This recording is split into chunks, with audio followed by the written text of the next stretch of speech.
Well, good day, everyone, and welcome. Welcome to the second part of our two-part series on interchange. We're very happy to have everyone here for the solution side of the conversation. I'm very excited to tee up another robust conversation about interchange.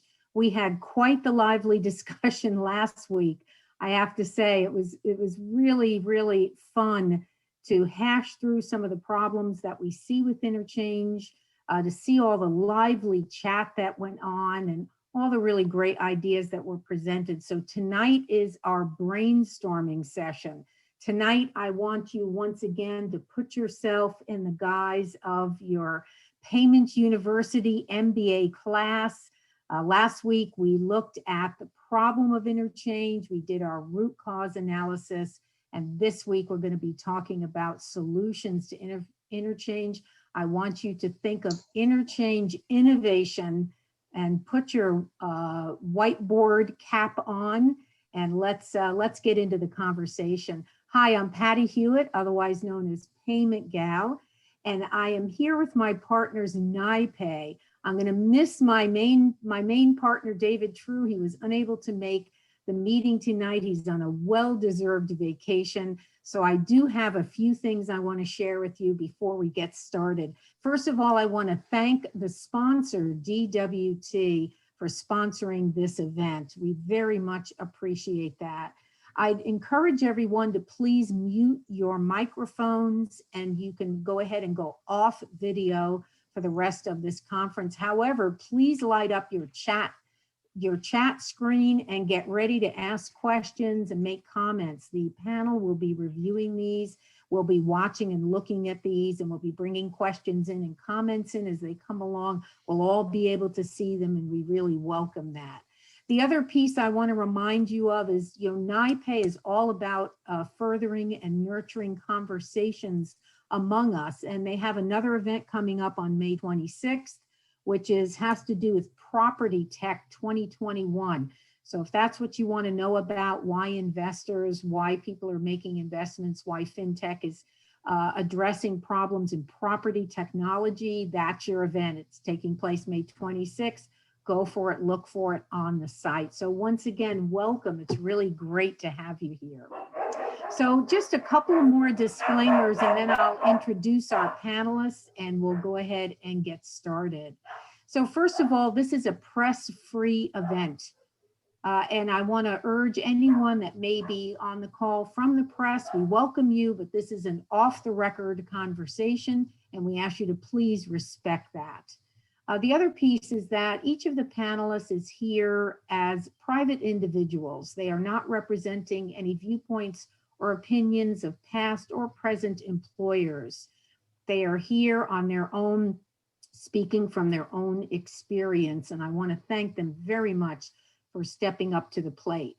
Fortunately, tonight we did have one of our panelists have to drop off due to a personal emergency today, so we wish him well, but John Prendergast will not be able to be with us tonight, but we wish him and his family well. However, with us tonight are two individuals who are representing segments of our four-party network model. So for those of you that didn't attend last week's session, the design of this panelist was to have a representative. The vision was to have a representative of each of the sides of our four-party network model, with essentially us representing the consumer, right? We're all consumers, so feel free if you have an opinion or a point of view as a consumer, this is a great place to talk about that. And so what I look for are panelists that would represent their sides of the market. So joining us tonight are Bob Steen. Bob be representing the small financial institution market in the United States. He has spent his entire banking career advocating, nurturing, and growing community banking in the United States, and we welcome him and his very important point of view. And we also have Dean Schaefer with us tonight. Dean has spent decades of his professional career at big box, at large department store merchant, deriving their payment business, managing their payment business, and he's going to be talking about this from the perspective of the large merchant category, the acquiring category.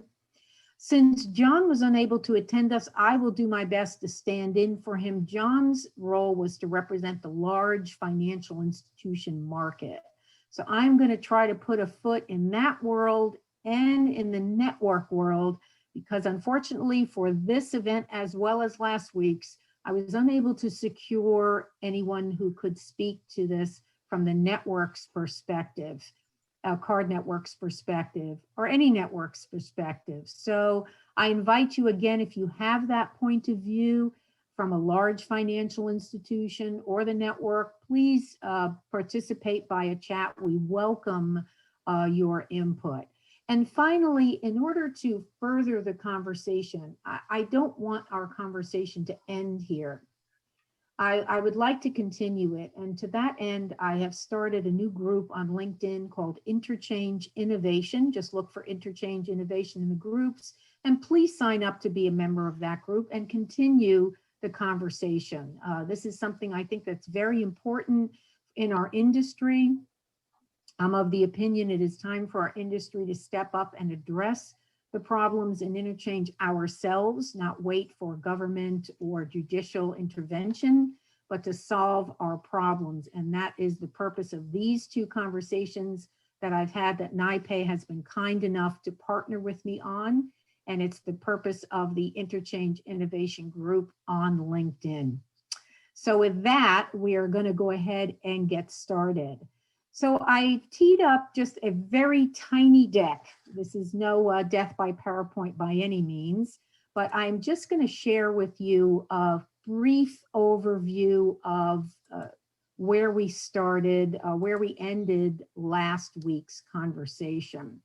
So first, I'd like to start with the benefits of interchange that were recognized or acknowledged when we talked last week. However, I would also like to say that, we were chatting a bit before we got started today, and one of our panelists made an important point, which is, the benefits here really depend on your point of view. And so we may hear a little bit about that, and I encourage you once again to have your say when it comes to that. Okay, so let me just see if I can move this. It doesn't look like I can, but that's fine. All right.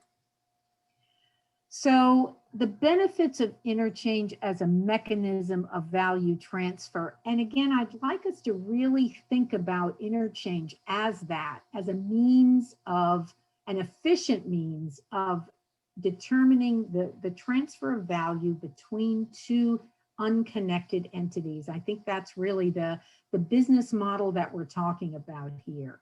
So one of the benefits we recognize, it's created ubiquity. Right, it is ubiquitous. It created the ubiquity that has been so difficult for mobile payments to arrive at. That ubiquity in the market where you have acceptance just about everywhere that you go. It's a very durable model.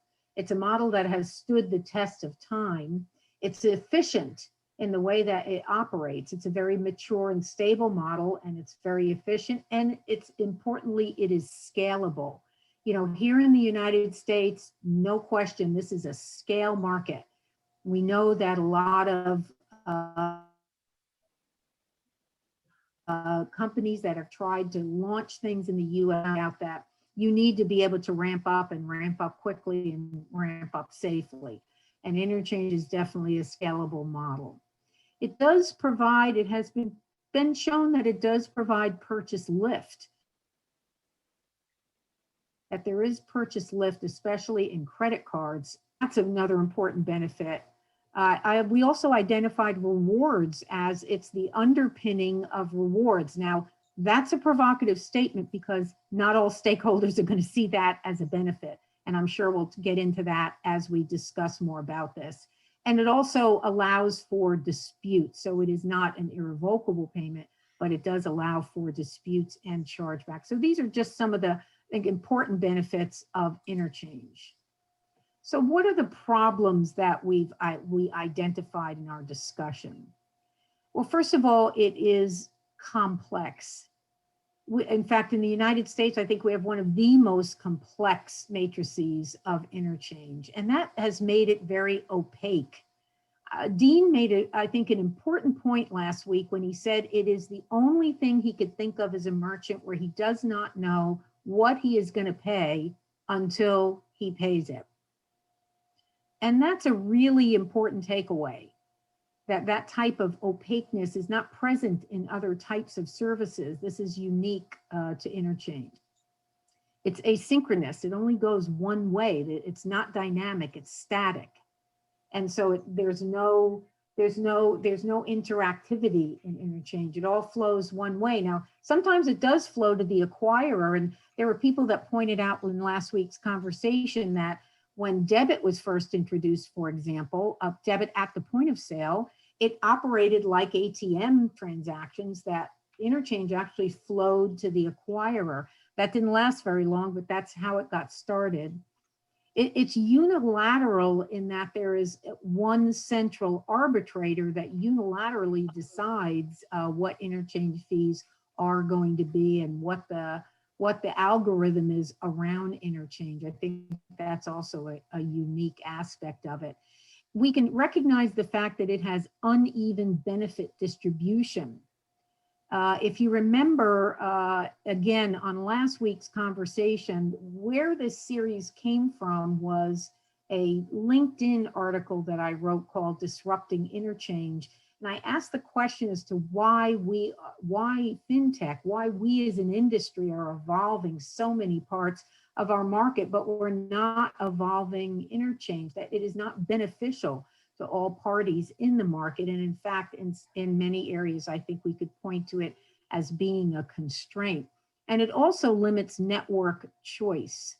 And I think Bob had a fair amount to say about that last week as far as network choice and how that affects the financial institutions. So these, I think, are some of the main problems that we identified in our discussions last week.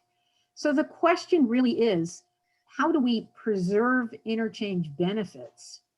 Should we preserve interchange benefits to get to a solution of the problems that we identified with regards to interchange? And we're certainly not going to solve that on today's call, but we're going to get some opinions out there, and we're going to get some perspectives out there, and I hope over time we will continue the conversation.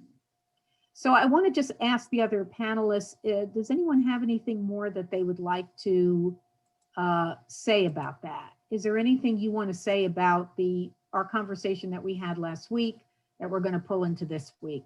Let me pause for a moment. Okay, I'm going to take that as a no. Oh, I'm sorry. I don't know whether can you hear me? Yes, I can hear you. Okay, good. Great. So again, I said it last time, I do think that this entire group is courageous for having this discussion. I've been in this industry a very, very long time. This is a topic that everyone wants to either avoid or argue about using their attorneys. So I think it's very courageous, and thank you, Patty, and thank you, NYPAY, for having us.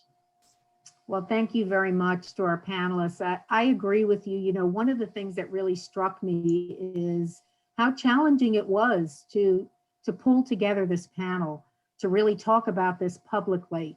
My intent here is to elevate the conversation and to have an academic conversation about interchange.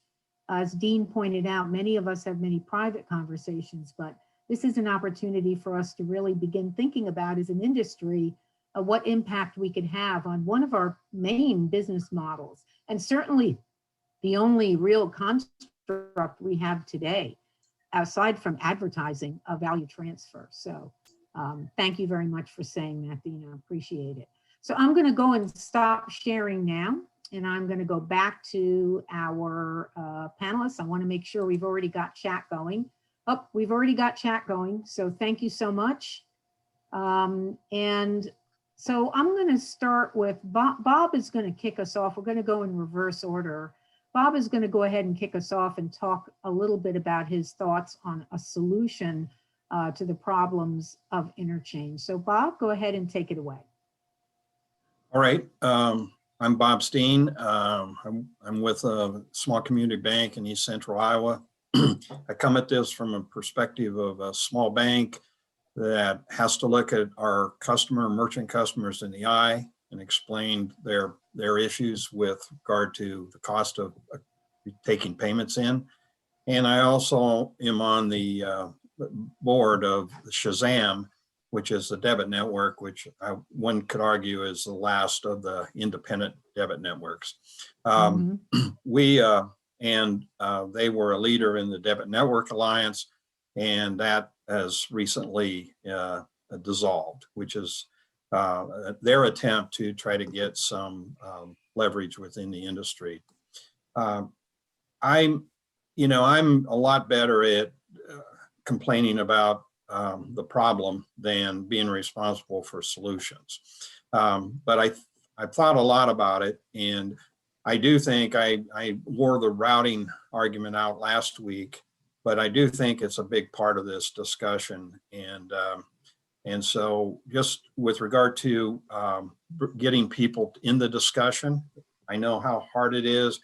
I recently arranged for a call between some folks from Shazam and the Board of Governors and the Federal Trade Commission, 2 different calls, because of all the very reason I'm making this point is people are very selective with this conversation.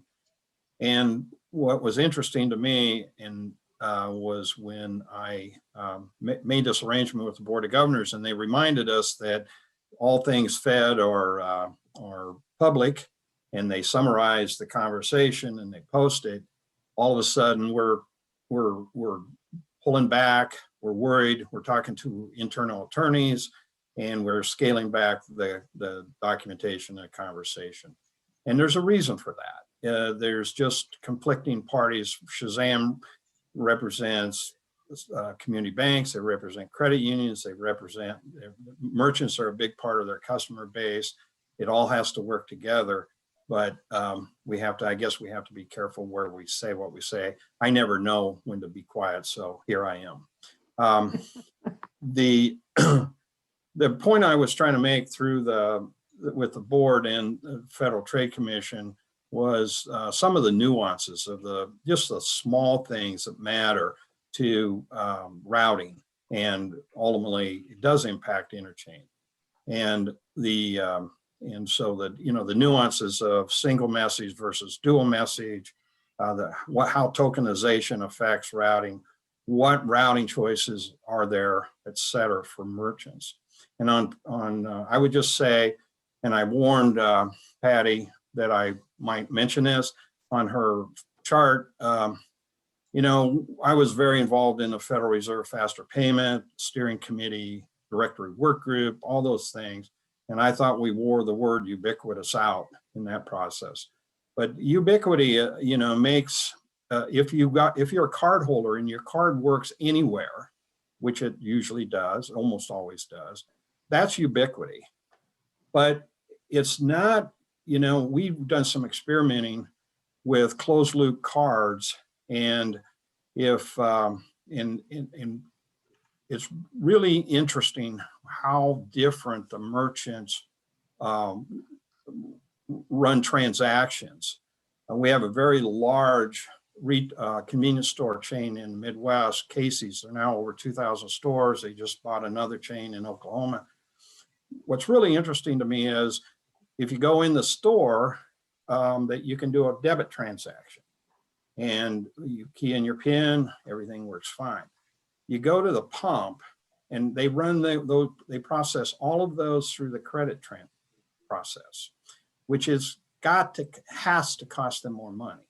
And so I'm bewildered by that. And we tested it. And we know that even if you go to a Casey's pump and you key in the PIN number, it's still not running over the debit transaction. So my point in all that is it's the inconsistency at the merchant level. And it's, in my view, at least in the small merchant, it's largely driven by the processor, many of which are being incentivized to route those transactions in a way that's not favorable to their merchant customer, but to themselves. And so I would argue that one of the solutions is standardizing the point of sale configuration. And I just think that that is a key thing we could do in the industry. And then I'll take one more cheap shot. You know, if we're building a model that has enough room in it for 3% cash back, that doesn't make any sense to me. Where's that come from? And I would argue that it's coming from the merchant. And I'm not here to represent merchants, I'm representing my industry. But again, many of my customers are those very merchants. And we don't do a very good job getting them an affordable solution to take payments. You know, it's really interesting to hear you talk about this, Bob, because first of all, you talked about standardizing the point of sale configuration. So are you saying that you're suggesting that one of the solutions would be to provide for a framework that all adhere to as far as how transactions are routed, that everyone has access to the same business rules? Is that kind of what you're talking about? I think I'm not trying to make everybody follow the same business model, but I think that if the device was configured in a standardized way, that gives merchants an easier path to routing choice. Okay. Okay. All right. Anything else you want to add to that, Bob? Probably enough, Patty. Okay, fair enough. We'll come back to you. Dean, I'm going to turn it over to you. Okay, great. Just by way of very brief introduction for those of you that weren't on the first round, my name is Dean Schaefer. I have 30 plus years in the payments space. Started off as a part-time collector for MBNA back in the day, working my way through the University of Delaware Honors Program, and had the privilege of leading a very large merchant's private label credit card and payments acceptance practice, and had the privilege of being on several boards of industry trade associations and merchant payment trade associations, and testified before the U.S. House and Senate and several state legislatures on payments matters. So again, Patty and NYPAY, thanks for the opportunity to be here. So let's start off. So I am not smart enough to figure out the answer to what I consider to be a fundamentally broken system. And let me try to frame that just a little bit. So interchange is not in and of itself a bad thing. And Patty said it very well. Interchange is intended to be a representation of the transfer of value, meaning that one or more participants gives something and one or more participants get something for that exchange of value.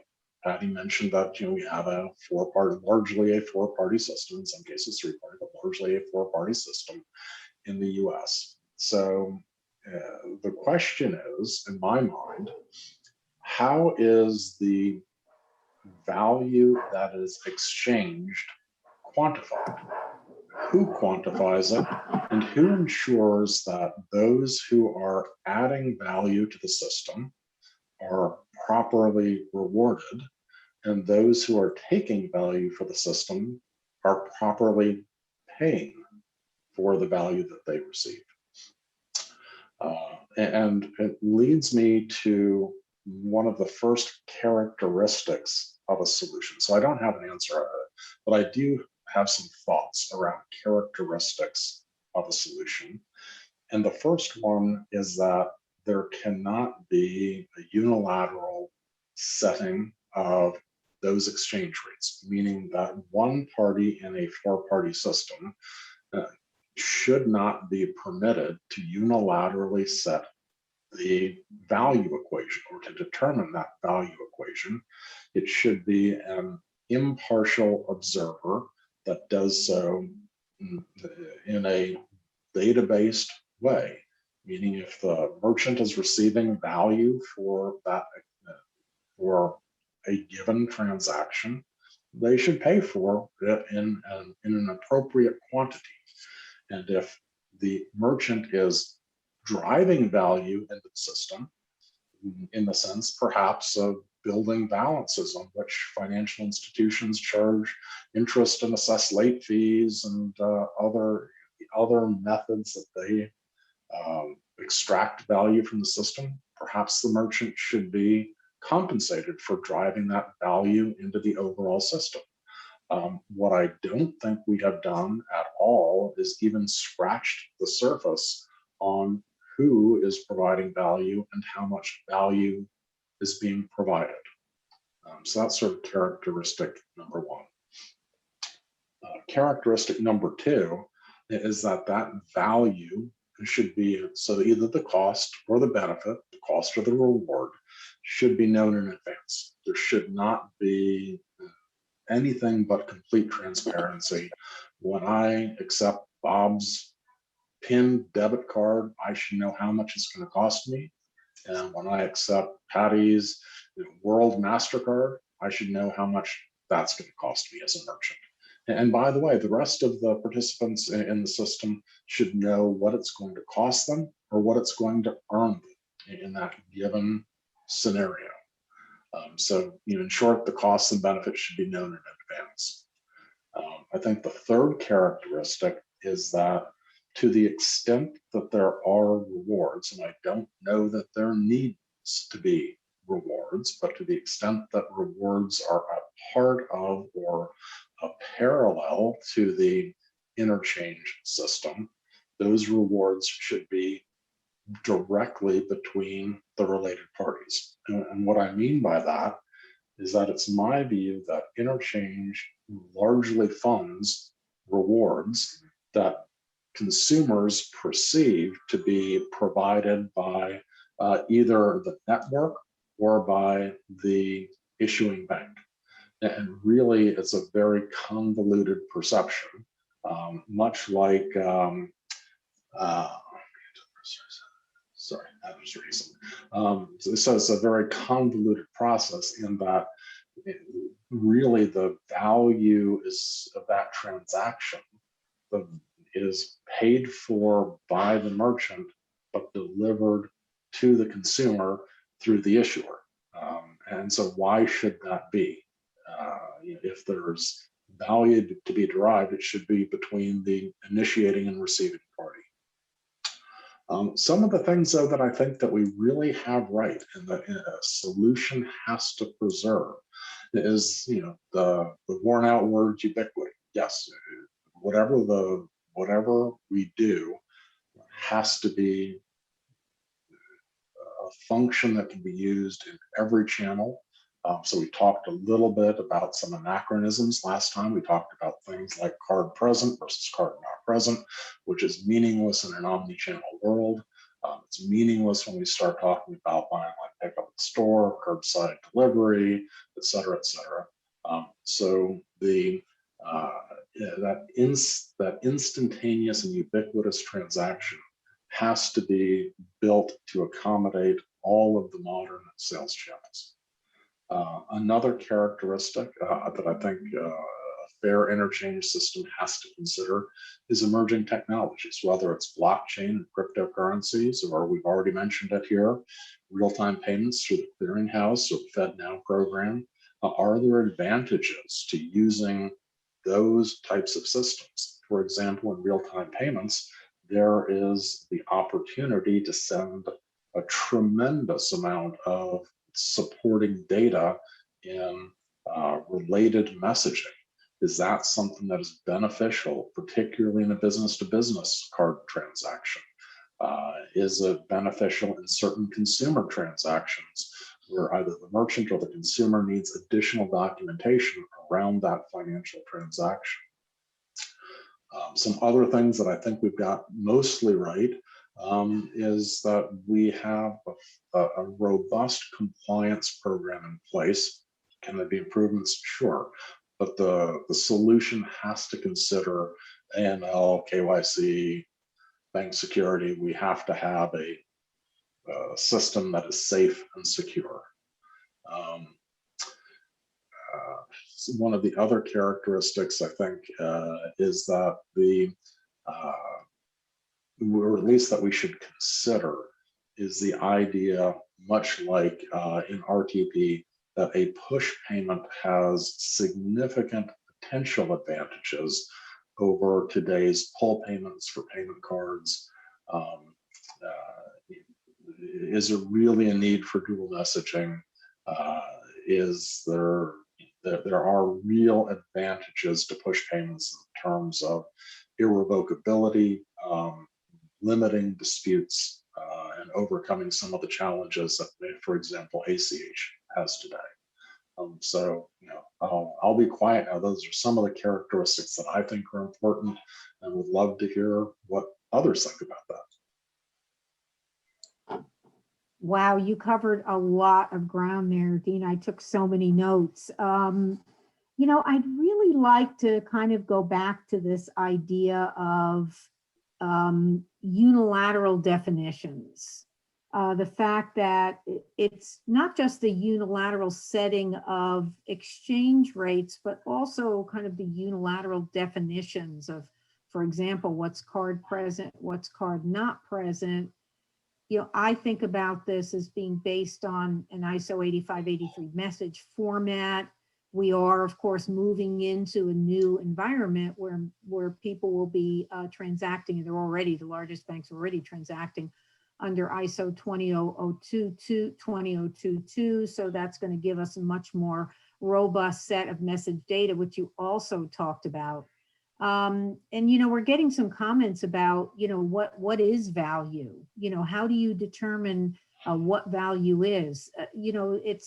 It's one of the constructs of interchange, I think, that works very well, but is also rather outdated. But I wonder if someone can defend that. Is there a benefit to having that very hardened kind of structure? And further, if we were to think about an environment where there was a more collaborative setting of interchange rates in our kind of environment, is that possible? Let me throw that question. Bob, what's your thoughts on that? Do you think it's possible? You have experience at networks for the industry to really collaborate on rates. Have you ever seen that happen? Could anyone comment if they've ever seen that happen, where there has been great collaboration? I mean, when interchange was originally designed, as we pointed out last week, it was designed as a cooperative model because the networks were cooperatives. They were owned by their financial institutions, who also were issuers and acquirers. All of the financial institutions were back in the day. So now that we're returning to that kind of model, and Bob, you mentioned that last week, that in your experience, you have both, you have your customers and you have your merchants that you're trying to deal with. Is it possible to have a collaborative model? I think that would be a very difficult challenge. I think that's a big part of what the Debit Network Alliance tried to do.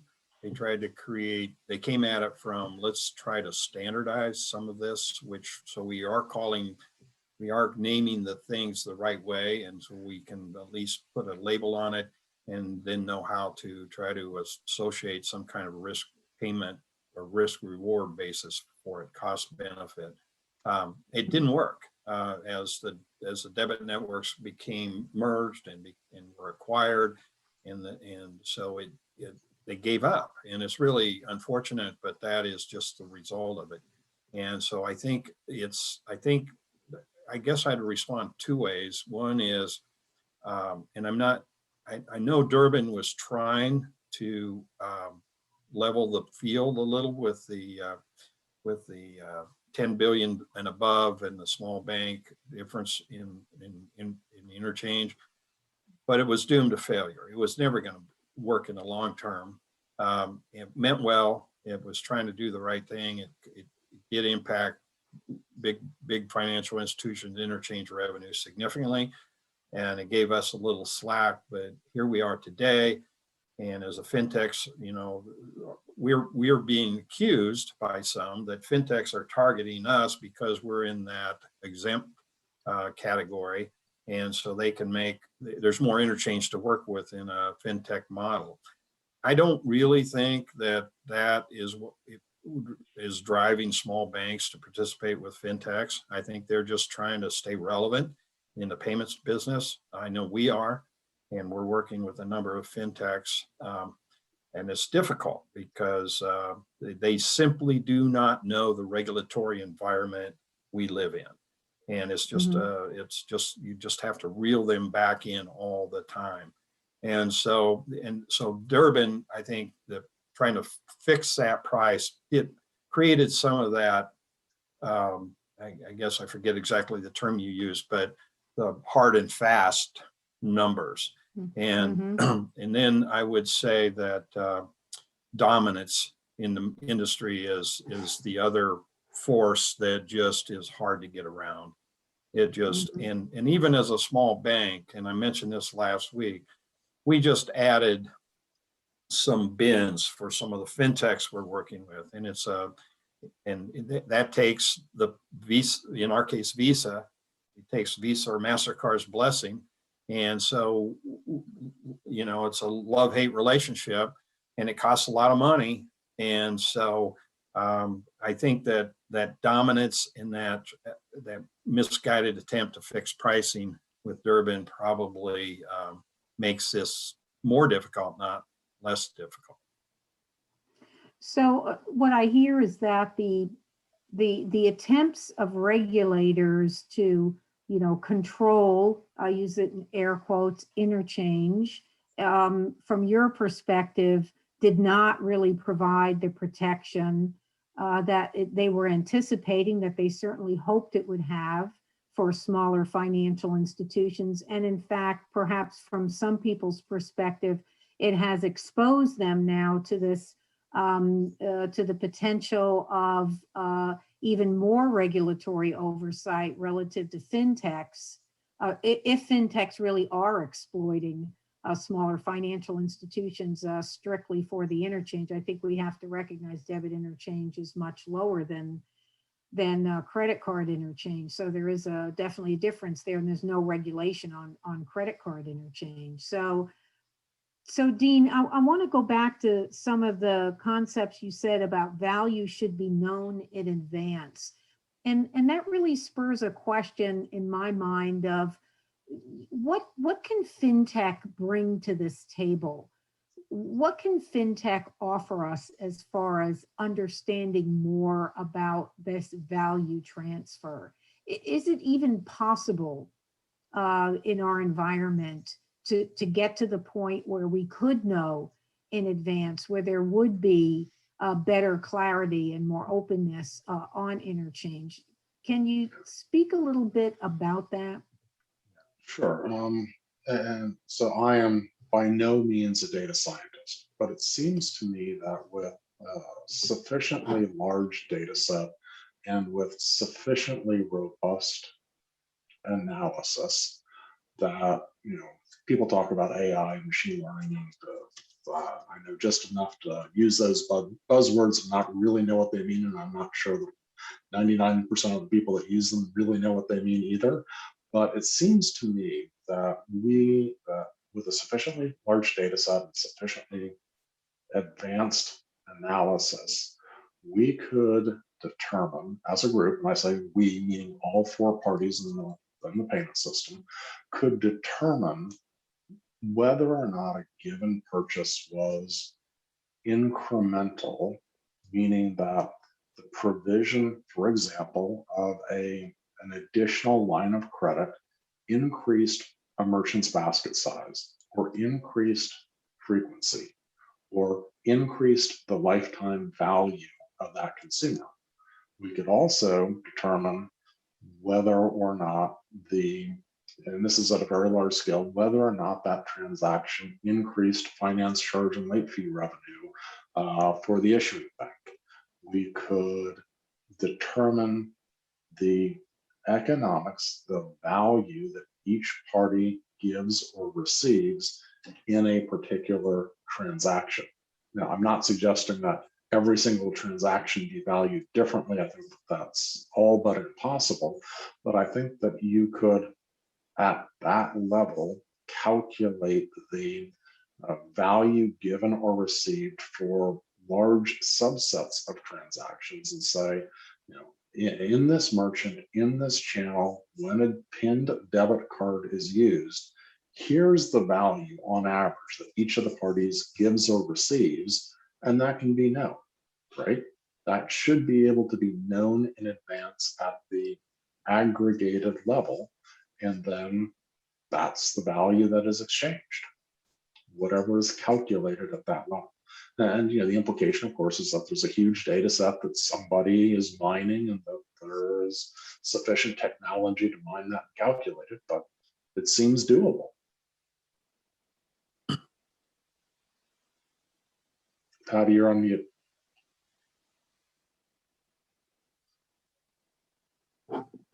So on the face of it, I think we live in an environment where we believe that anything is possible, right? Mhm. That we can do anything. But one of the problems that we identified with Interchange is its complexity, its current complexity. So in our solution set, is there value in simplifying it? Is there Yes. value in understanding, similar to the way that it was done when the Durbin Amendment was enacted and the Fed had to analyze the cost of processing a transaction? And they were certainly informed by other countries' analysis of the same data sets. Australia is one, the UK is another, and other countries, Sweden, which did extensive analysis on costing. And they all pretty much converged around a similar sort of baseline cost. So are you suggesting that Interchange could be a cost plus model? I know we're used to thinking about cost plus from an acquiring perspective, where it's Interchange plus. I'm talking about Interchange being a cost plus model where there is a base cost, right, of processing, that there is a base cost of processing on both sides. I would state that there isn't just base cost processing on one side, it is on both sides. But when we talk about debit versus credit, for example, there is the fact that issuers are offering credit. They're taking the risk of underwriting a credit transaction. They should be remunerated for that. I don't think that's unreasonable. Where I feel like we get into territory that is illustrative of some of the tensions in Interchange is when we get to things like rewards. Because when you think about rewards, oftentimes we hear that argument of, from a merchant perspective, and Dean, please correct me if I'm wrong, I'm kind of trying to play a little bit of a network role here, Sure. that rewards don't flow two ways. The rewards, that essentially the merchant is underwriting their rewards, even if one could argue that their basket size may be larger because of that reward.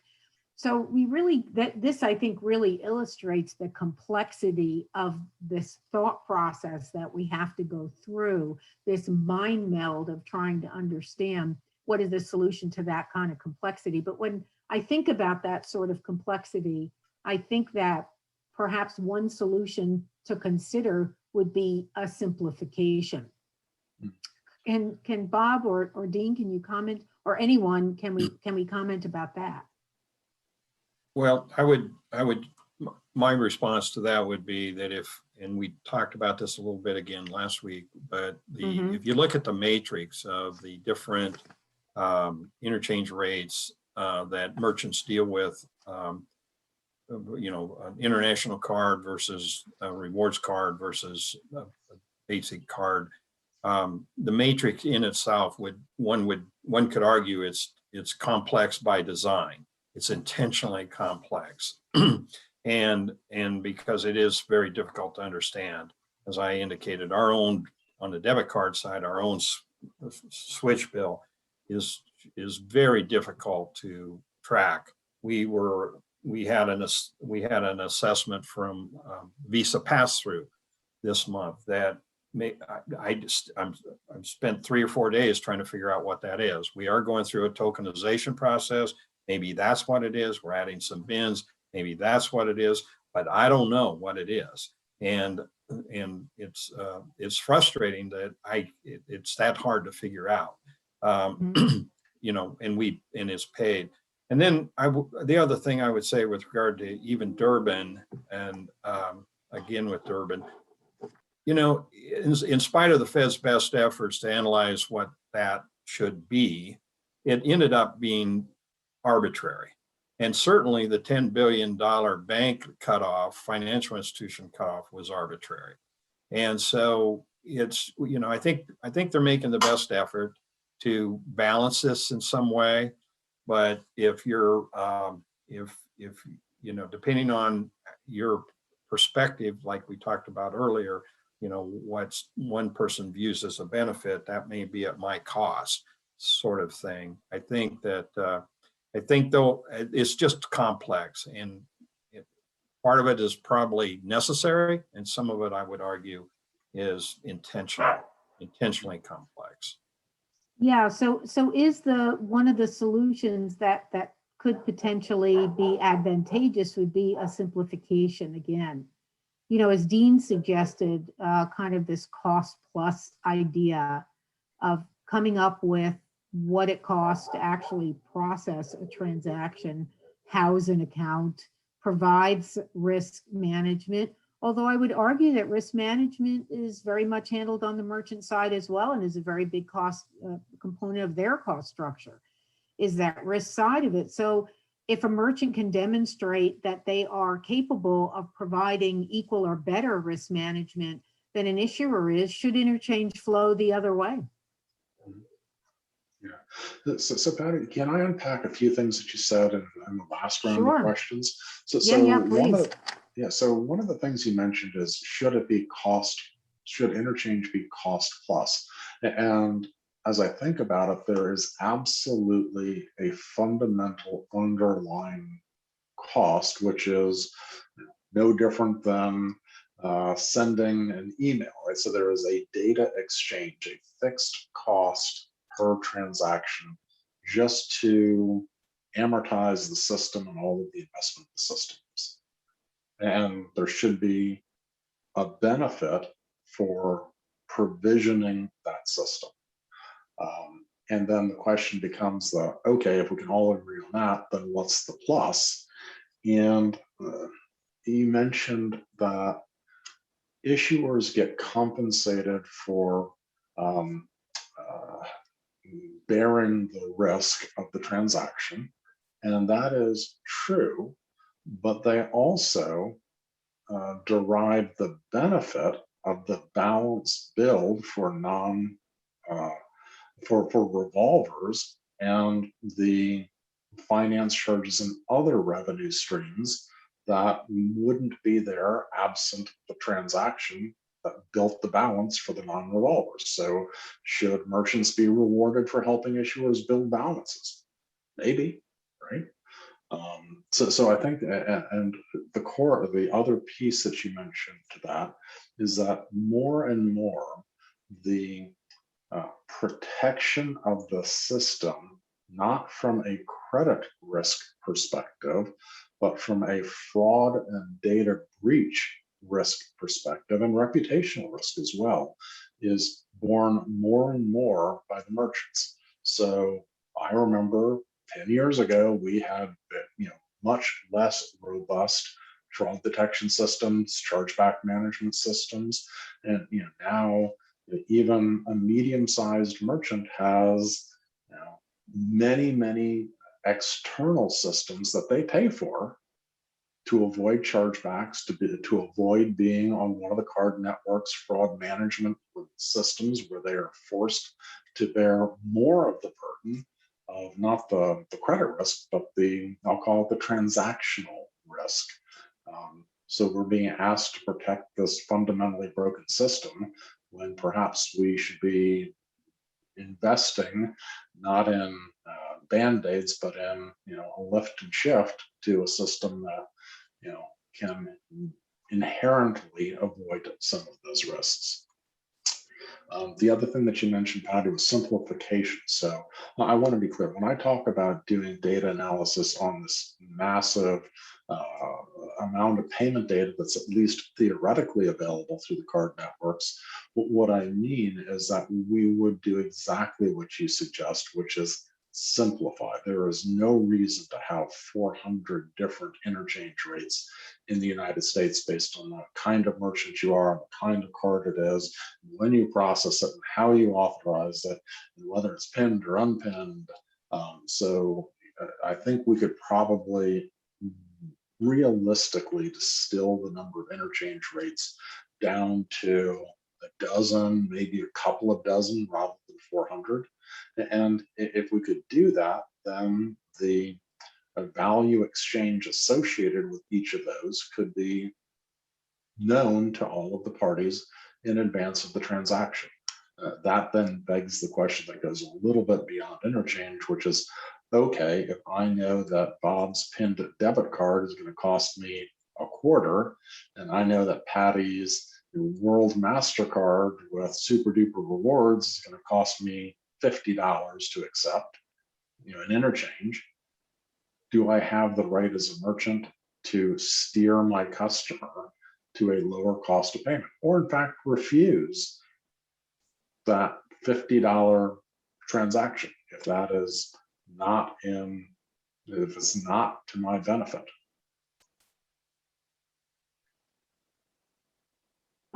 So I guess the question then is, I'm not sure that that's an area that is a solution necessarily to interchange, but certainly the nudging of transactions or the steering of transactions really brings me to the topic of market forces.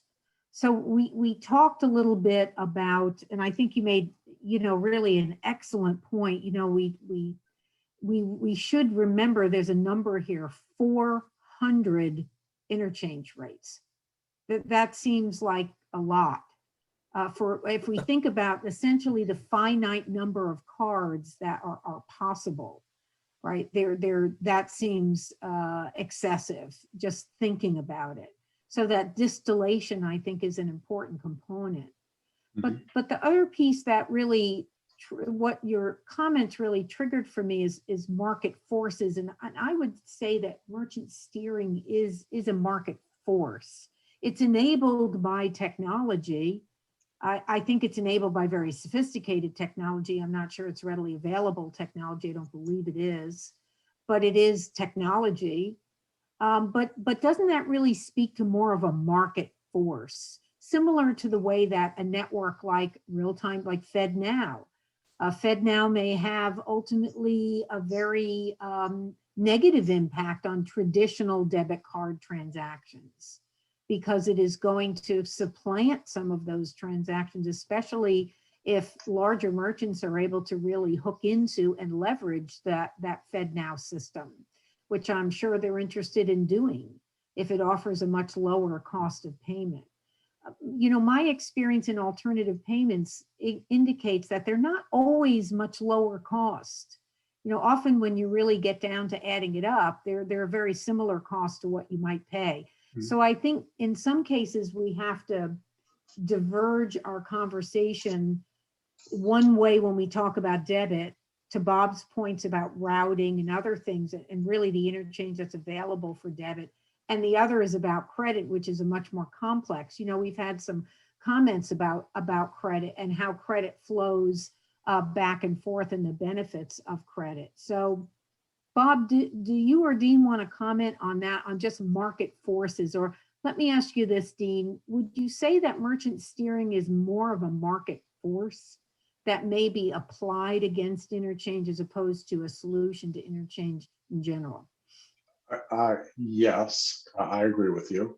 What I would say, though, is that merchants are today unable to steer because they don't know the cost of the transaction. They don't know the value that will be given for a particular transaction because we don't know what interchange is on that transaction today.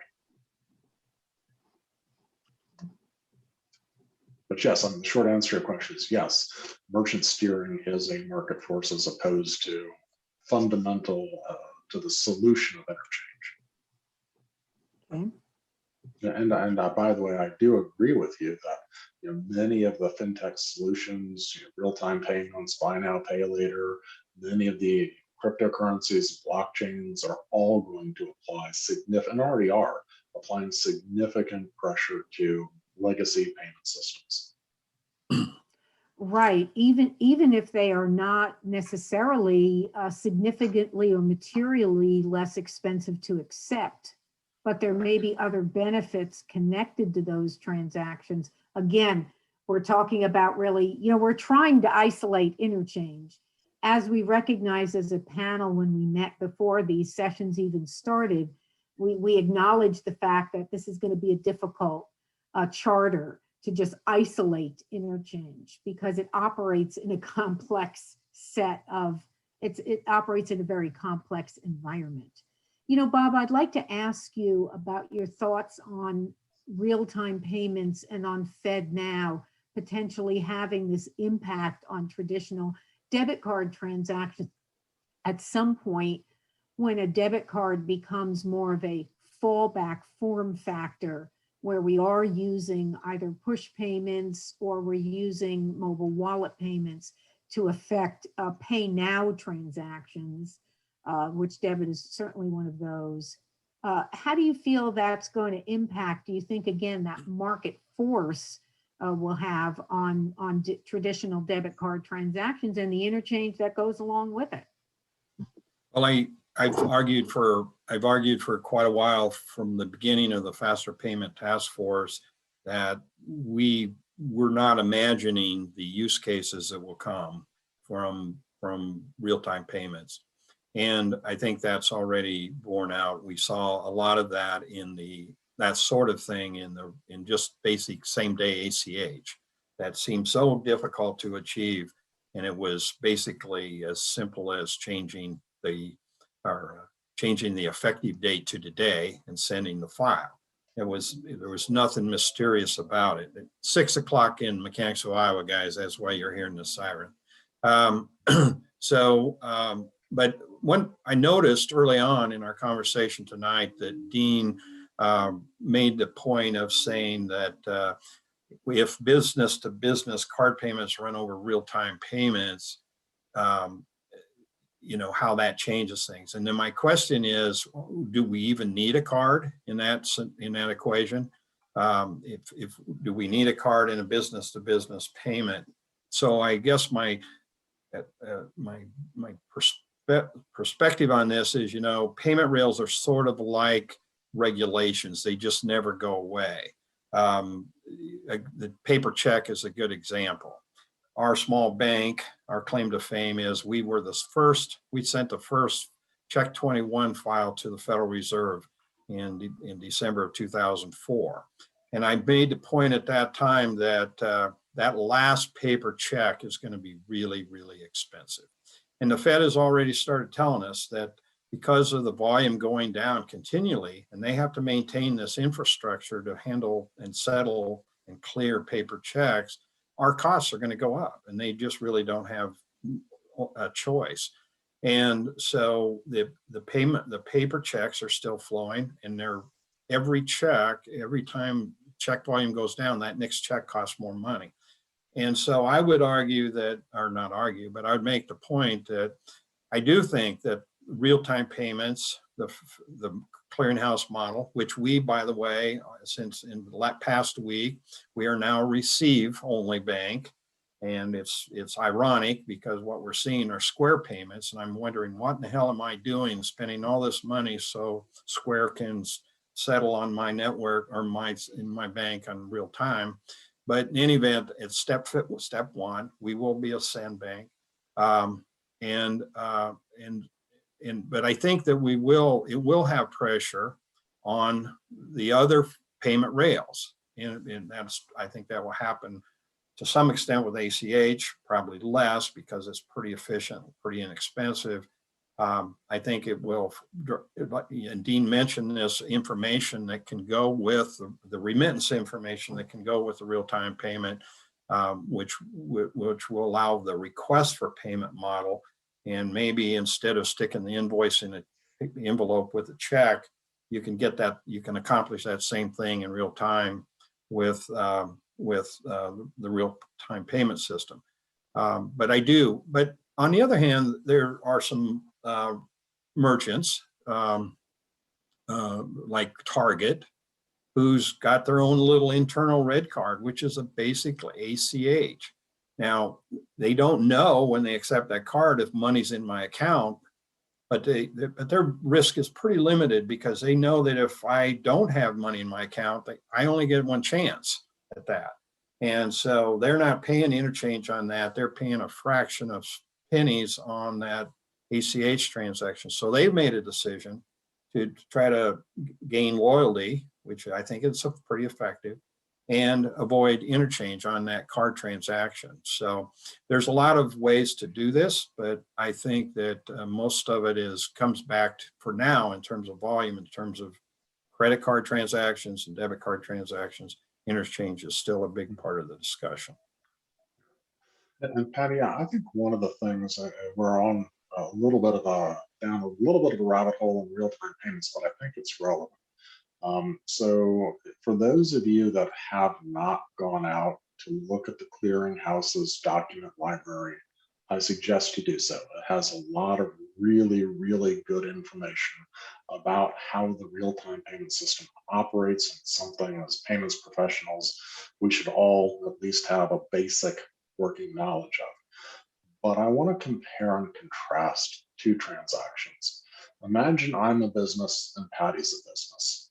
And so today I use a virtual card. Patty's my supplier, so I need to pay her $10,000 for whatever she's supplied me. And I use a virtual card to do so. Virtual Visa, MasterCard, don't care what brand. And let's just say interchange on that is 2%. So I'm paying somebody, don't know who, somebody is paying $200 in interchange for that transaction. If I were to move that same transaction instantaneously using the real-time payment system, 4.5 cents. So there, I think, Patty, is a place to start with your cost plus. It cost 4.5 cents to move. I believe they're changing the limit from $250,000 to $1 million. 4.5 cents to move that money. Now, admittedly, it's not, there's no credit risk involved. They built a system that is fundamentally more secure than some of the systems we have today, but maybe that's where we start as the base, 4.5 cents. Presumably the clearinghouse can make money at 4.5 cents, so why can't others? I would suggest, Dean, that transactions 4.5 cents, there's some cost to get in the network. Yes, but it's there would be, I think we'd agree that there would be external costs to that. Sure. But what's but what I challenge in that thinking, I challenge us to think about our retail environment. So I think that argument is valid when we're talking about, large tickets, invoicing, supply chain management, things like that, right? That these are big ticket items, you're moving large amounts of money, and that cost, even a small ad valorem cost, really adds up. But what about in our retail world? How do we solve for this in our retail world where we have billions of transactions taking place all the time, from very tiny amounts at vending machines? Think about buying a Coke in a vending machine or a bottle of water, all the way up to buying a mink coat. Well, not a mink coat, that's politically incorrect, I apologize, but something, a piece of jewelry, right? A very expensive piece of jewelry. So we have that wide range to deal with. Do we still think that a solution on a real-time payment rail, would solve for our pay now transactions and our pay before transactions, but not necessarily our pay later transactions. I think where things for me get fuzzy and definitely more complex is when we're talking about credit. Because when we're talking about credit, now we're talking about different levels of risk. Or have we all drunk the Kool-Aid of credit is just simply more expensive and we've come to accept that? I'd like to hear the panelists comment on it, and I'd like to see some comments in the chat about that. We've already had a few posted around debit and credit and how related they might really be. Thoughts on that? I would go back to my earlier comments, which is I think that there has to be an assessment of which party is bringing how much value. So again, issuers can't earn finance charges and fees if there is no balance in accounts. The only way to build balance in accounts is to have, all of these transactions that we talk about, the billions of transactions via merchants. So is there, to your point, Patty, should there be reverse interchange for helping build those balances that build a separate revenue stream for the issuer? Maybe. When you look at private label credit card programs and royalties paid in some of those, it's essentially reverse interchange for doing exactly that. So why should it be any different for the general purpose Visa card? Yeah, I think you really bring out such an interesting point about what we're talking about, because it is, while we're framing it, or I have framed the discussion as a value transfer, it is also capital, right? Mm-hmm. It's capital that's being transferred, at the end of the day. So it's capital being transferred from one stakeholder to the other. This is where I really question, why can't that be more fluid? The problem that I think we really have to solve, and even thinking about that, is how do you determine the fluidity of that? And I think the only way in my mind that that's even possible would be we'd have to have quite a simplification. It really would have to come down to a much more simplified process. But where does that leave the consumer? Let me put my consumer hat on for just a minute. Mm-hmm. I like my rewards cards. I enjoy my rewards and I use them. I like my free hotel rooms. I like the points I can use to buy things. I like the fact that many issuers have enabled real-time rewards to be used at the point of sale, right? I like that, all of that. So are we thinking that if we were to simplify the system and simplify it more to baseline kind of costs, stabilize it there, and then have add-ons for various reasons, does it mean that I, as a consumer, and we touched on this briefly last week, but I'd really like to hear your thoughts on it. I'd like to hear thoughts from the participants as well. Is it fair to ask consumers to pay their fair share? Now, I feel as if they're beginning to do that now, because I think we're seeing much more surcharging taking place. It's quiet. It's very quiet in the United States. I don't think a lot of organizations like to talk about it.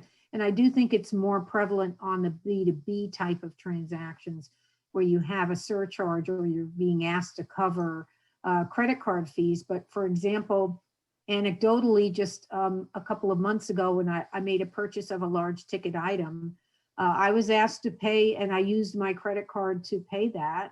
I was asked I paid a tack on 4% onto the price as a tack on.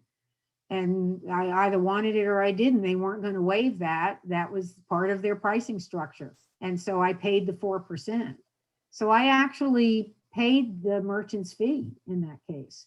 Is it reasonable to ask consumers to pay that? Would we consider that an additional tax? And would that be regressive, for example? If you talk about lower income individuals, would that be considered regressive, as we think a lot of sales tax schemes are? Thoughts about that? Well, Patty, I will tell you that this is one of the things that I am most passionate about, because what I perceive to be a broken interchange system.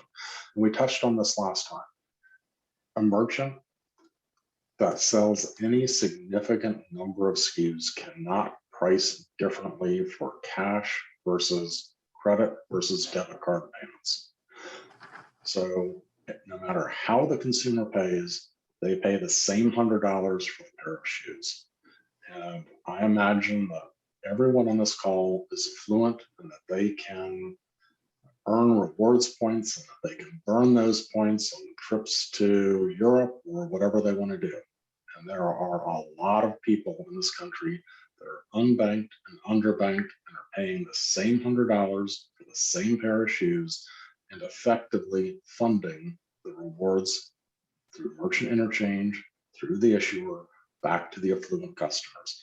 There is a fundamental shift of wealth between those least able to afford it to those least in need of having rewards and additional income stream, because it is impossible to price debit versus credit versus cash differently in the US. And you know, I certainly can't speak to running the size of a merchant operation that you did with the number of SKUs that you have and the capabilities to do that kind of pricing. Bob, would you agree with that, that this type of system that we have now is disadvantageous to unbanked or underbanked, and that they're asked to pay that? I mean, one of the arguments, as we noted last week when the Durbin Amendment went into effect, was that consumers would end up receiving discounts, that prices would go down based on that. But we know there was no explicit price drop like that. I think that was perhaps positioning. Would you agree, though, that in your experience, especially being in a community bank, that consumers recognize the fact that they are paying more, or are these costs hidden even to them? Well, I think I would absolutely agree that the underbanked and unbanked pay a disproportionate cost to do pretty much everything. Certainly making a payment, cashing a check, getting their payroll, it's very difficult. And we've tried to solve for some of that. And I don't want to get off the interchange train here, but we've tried to solve for that in different ways. And what we run into cultural issues, that they just do things the way they do them. And it's really hard to move that. I would say, we're spending a fair amount of time talking about rewards. And I'd just like to remind folks that, if you think about it, you're getting the rewards are largely coming from either the card or the large merchants. But I would suggest that it's very difficult for the mom and pop shops to compete in that rewards cycle. And redemption is a problem. Rewards redemption is a real problem that they haven't been able to solve. And so the rewards thing, the big merchants figured it out. They can figure it out. They have the data. They have, they're getting something back. They're tracking spending habits and all kinds of things. But that small merchant that I think is still worth saving out there is really not in a position to play in the rewards game effectively. And so the cost is disproportionate to them as well. Dean, do you want to respond to that?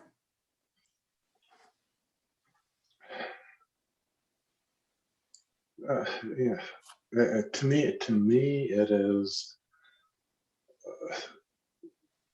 You have the largest merchants in the world that have found it impractical, impossible to separately price merchandise, products, or services based on payment type. We know that there are costs associated with every payment type.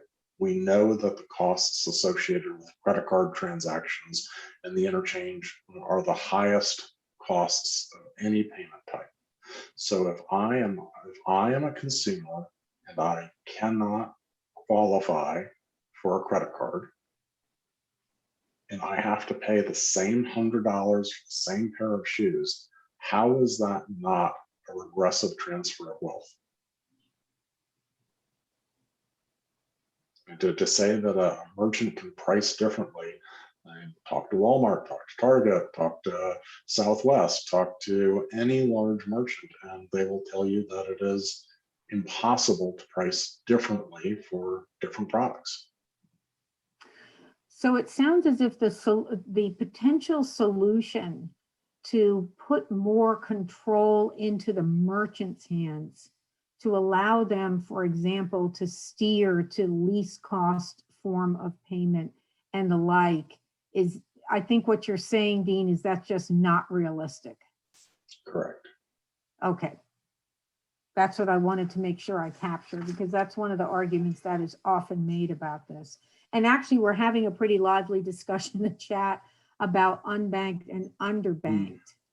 And that they are put upon in so many different ways. And this is just one more way. Someone mentioned that they don't realize that they could use alternative forms of money transfer rather than banks and Western Union, for example.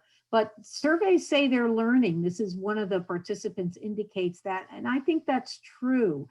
I think that speaks to market forces.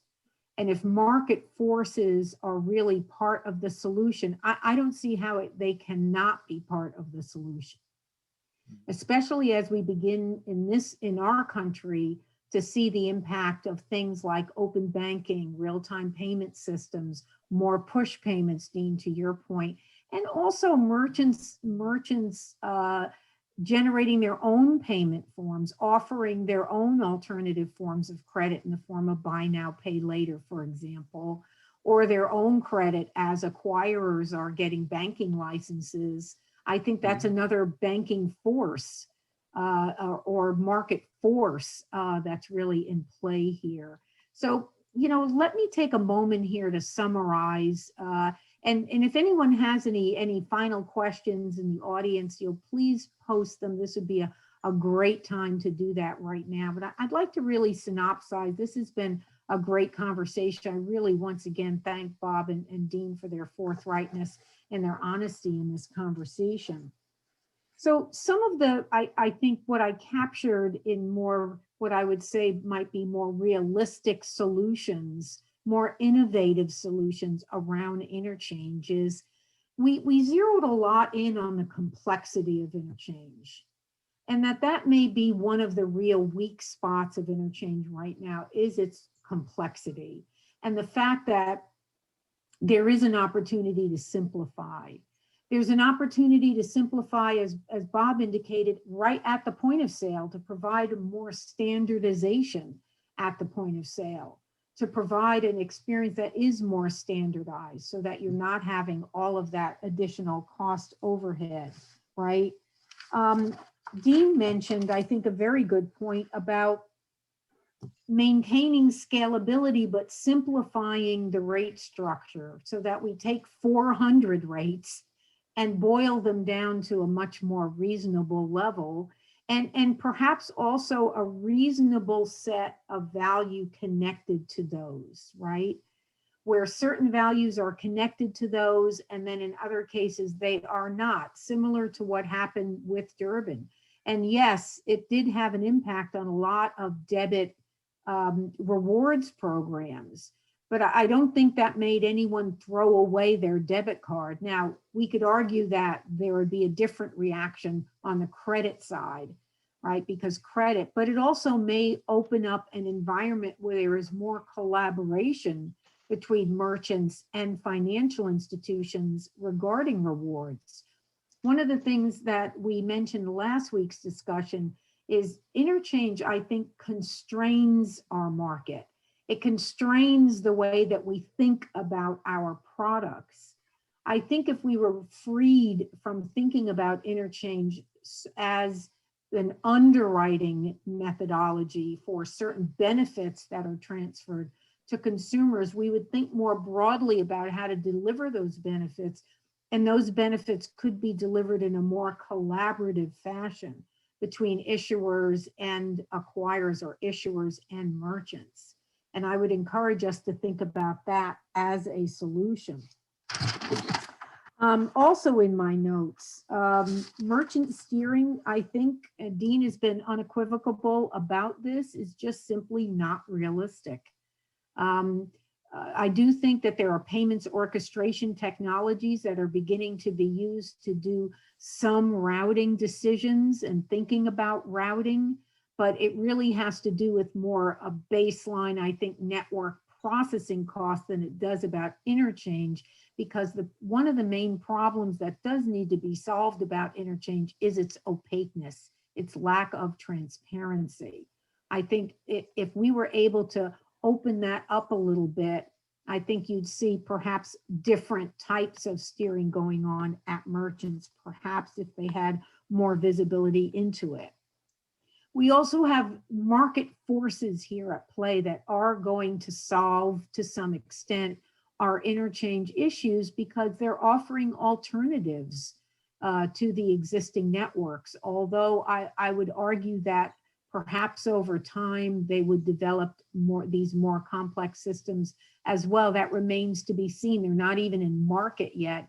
And I think it's going to be some time before they actually get down to that retail level, although not nearly as long as it's going to take for things like just simple PIN transactions that we went through. And there's also an opportunity for push payments. Certainly we're seeing that overseas in open banking, where consumers can use push payments more, although once again, the experience, the friction around that would have to be addressed. You know, you solve one problem and 3 more crop up, but you know, we're not here to boil the ocean. We're not here to solve all these problems. We're just trying to think about what's realistic. Somebody mentioned, why don't we innovate and have something like green stamps? Okay, I'm laughing about that because I remember green stamps. Some of us may remember green stamps. There's all sorts of different kinds of rewards.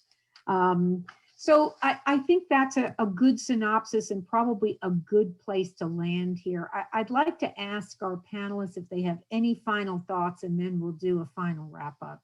Bob, why don't you go first? Any final thoughts after the last 2 sessions? Anything you'd like to leave our participants thinking about? Well, I guess I would just admit that a lot of our problems are self-inflicted. And a good example for our small bank, we've decided, because my grandson says, my friends want Apple Pay. Well, that's enough of a reason, right? Your grandson wants to tell his friends why they get Apple Pay.